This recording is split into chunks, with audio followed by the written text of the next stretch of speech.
So we made a discovery yesterday, Tess, that you and I actually have very aligned alternate careers. Right. Isn't that bizarre? That is so bizarre. Yeah. I don't know if So this is good. Can you talk about yours, please? This is crazy. I don't know if it's alternate careers or just like dream life, I don't know what you would call it, but this is something. So you created kind of content around introducing ourselves as founders on C2, like Yes.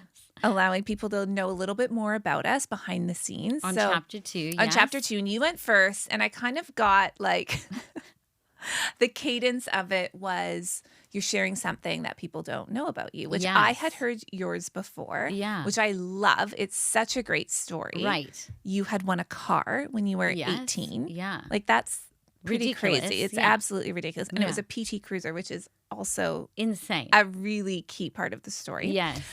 So I'm thinking, okay, what am I going to share? What am I going to share? That people don't know about me. And then I was like, I got it.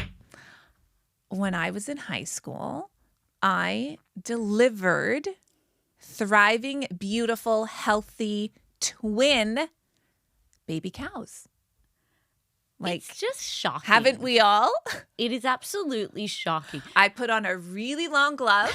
I don't even know. and I'm still processing this information Mm-hmm. because it makes no sense of like who I know of you, and it's just I can't even picture it. And the reel that you made was so outrageous because you kind of set the scene for it, and you're talking like you're all done up and you're talking kind of like low and sultry, and then you like you say I delivered twin cows, and it's so shocking. Like it's like the most shocking thing I've ever seen on the internet, you know? And even our team is just like in a disarray. They're just like, we don't know what to do with this. I Like, believe the word was unhinged. You're unhinged. You've It become was- unhinged. The content's unhinged.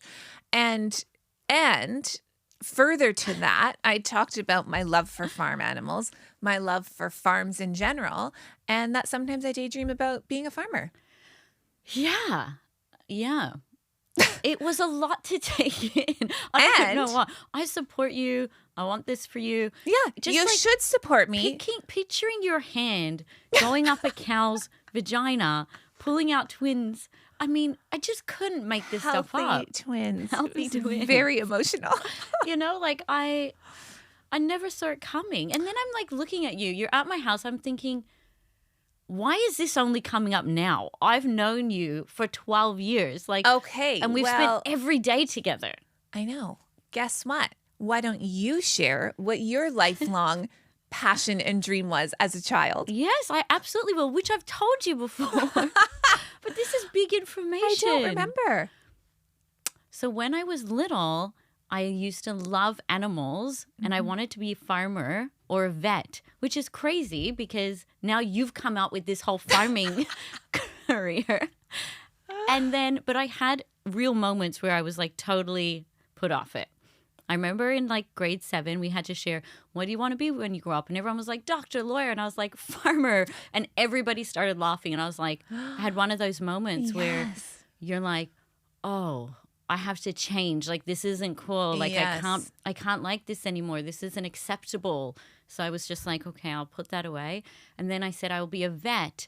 And then I did work experience in grade 8 and I went to a veterinary clinic and I walked in and they were like, they handed me a bag with a deceased cat in it. What? And they said, can you please take this to the infirmary because it gets burnt to Get die. out. And I dropped it on the floor and I grabbed my bag and I left. Like I was like, nope. This I- has taken a dark turn. Our farming fantasies Yes. are So not all mine it's went to cracked bed. up to be. Mine went to bed. I was like, you know what? I don't have the right makeup for this Yes. profession. You know, because That is my hesitation, honestly. I had There's pictured it probably all, a few like, more, but you know, running through the field with chickens Yes. and lambs and none just of like the death putting aspect. seeds out for all the animals and they're just coming to me. Even the birthing parts, I don't know if I Like I think you could get into I that, could honestly. probably, but I just couldn't.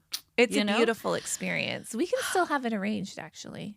So I would like to incorporate like chickens in my yard at one stage, but I think that's as far as I'm going to go. Okay, well, I'm just going to plant this seed. Okay. The city of North Vancouver allows chickens.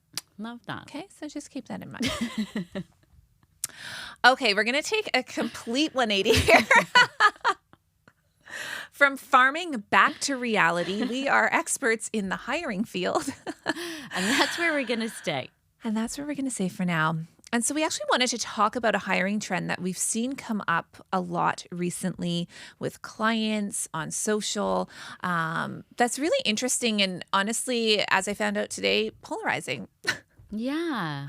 Because you had some thoughts about this as well. Yeah. So we're talking about skill versus experience-based hiring. So I would say more traditionally, we're used to experience-based hiring, right? You have experience in one area, you write it on a piece of paper called your resume, you take it somewhere to, that requires similar experience, and there is a match there, experience-based hiring, right? However, there is an interesting trend where more progressive businesses, cultures, and HR professionals are gearing towards skill-based hiring. Yes.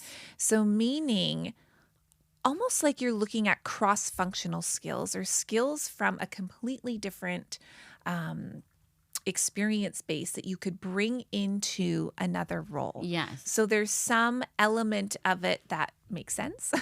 Yeah. Usually when I'm thinking about this, I'm thinking about soft skills, right? So it's like you have good negotiation skills from being a recruiter. You could potentially move into procurement. Okay. Right? Yeah. So that's how I'm thinking about it. Right. I'd love to know your thoughts on it off the bat.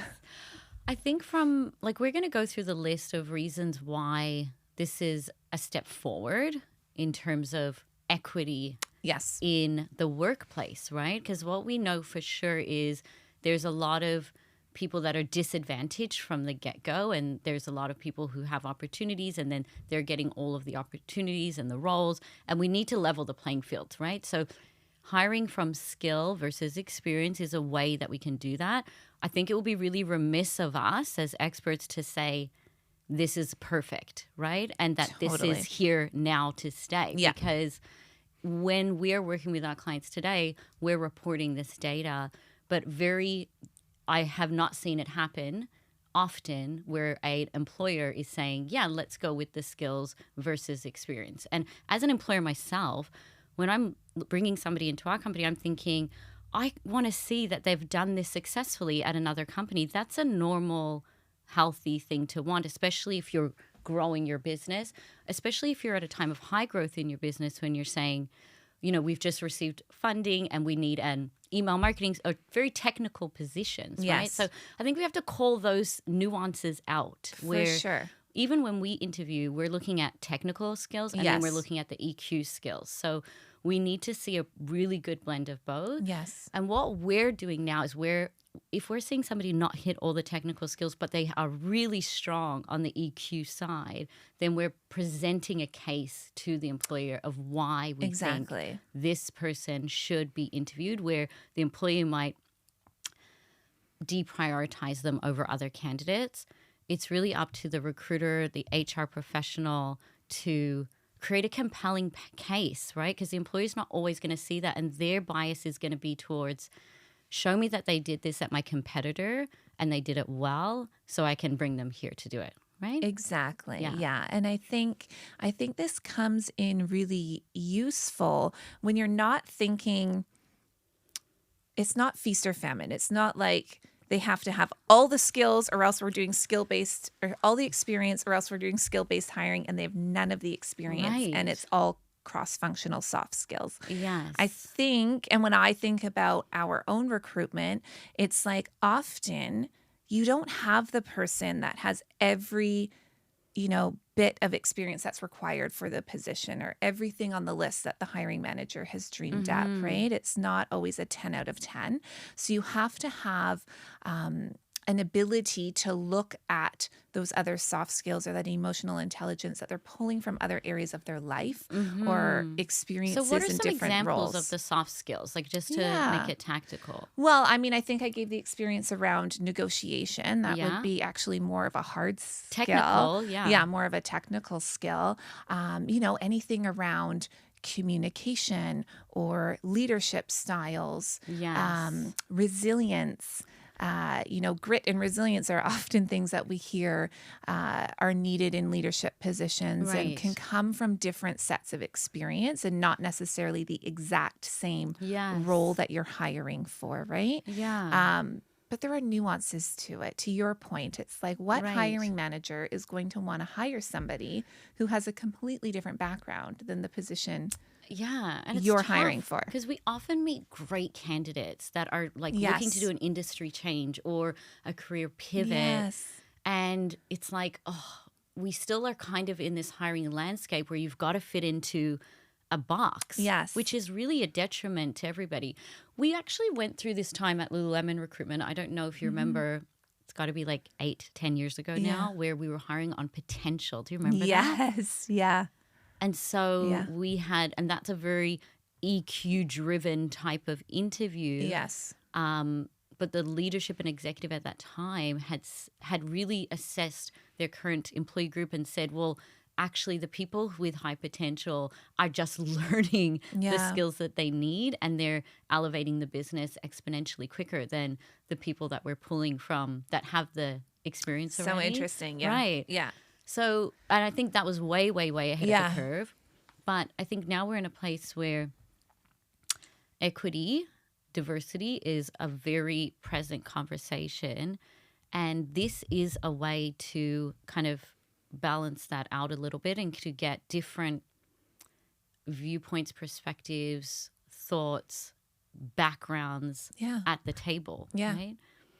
So I'm And really experience, interested. right? Like Yeah. maybe someone bringing recruitment experience into a procurement role is going to elevate Exactly. your team in some way you could not have even imagined. Exactly. Right?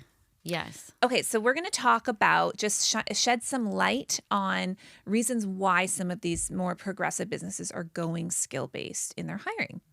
So, fresh new ideas, which is what we just talked Yes. about. So skill-based hiring opens doors for young dynamic minds eager to make a difference. And innovation often thrives in that type of environment. Yes. Okay, number 2 is an adaptable workforce. So in today's fast-paced world, agility is key. Skills allow us to adapt to ever-evolving challenges and grasp opportunities with ease. Yeah, so smart. Tapping into hidden gems. So this is, kind of an obvious outcome, but it's not always about years of experience. So skill-centric hiring helps us discover hidden talent and unleash their untapped potential. Yes. Number 4 is diversity and inclusion. Skills don't discriminate. So emphasizing abilities over background fosters a truly diverse and inclusive work environment. Okay, this is an interesting one. Faster learning curve. So could be. Right. With the right skills, employees hit the ground running, reducing onboarding time and boosting productivity. So great. So those are the 5 reasons why a lot of businesses are going skill-based. Exactly. And we're going to do some more digging, some more research, some more thought pieces around this. It's a really Yeah, interesting it is. topic. So sign up for our 1111 newsletter because we're going to have a Yes. blog coming out in the fall where we're doing a little bit more research and investigation Yes. into this and speaking with clients that And if you're a are using recruiter it. or HR leader, comment on this episode. Tell us what you're doing, if you're utilizing this, what you're seeing. If there's a viewpoint we haven't tapped on here, we're absolutely in the learning curve of this trend. And candidates as well, to that matter, who have Yes. experienced this or are interested in it, who would benefit from it. We'd love to hear from you. Amazing. That's a wrap. Toodles. Toodles. Oh,